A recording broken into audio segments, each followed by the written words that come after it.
அல்லாஹ்வை விட உங்களுக்கு இந்த சினிமாக்களும் இந்த சீரியல்களும் அல்லது இந்த நாடகங்கள் இந்த விளையாட்டுகளும் அல்லது உங்களுடைய கல்லூரியும் அவனை புகழக்கூடிய கோடான கோடி மலக்குகள் அவனை புகழ்ந்து கொண்டிருக்கும் போது நீ இருக்கக்கூடிய 2 சஃப் அவனை என்ன செய்ய போகிறது?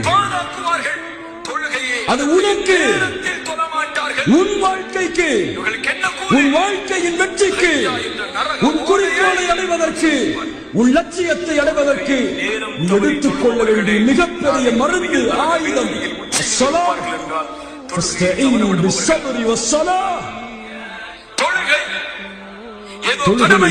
பொறுமையை கொண்டு இறைவனுக்கு தேவையல்ல. நீ செய்யக்கூடிய சுஜூதோ ருக்குவோ கியாமோ ரப்புக்கு தேவை கிடையாது. அதை வைத்திருவன் என்ன செய்ய போகிறான்? அவனை புகழக்கூடிய கோடான கோடி மலக்குகள் அவனை புகழ்ந்து கொண்டிருக்கும் போது நீ இருக்கக்கூடிய 2 சஃப் அவனை என்ன செய்துவிட போகிறது?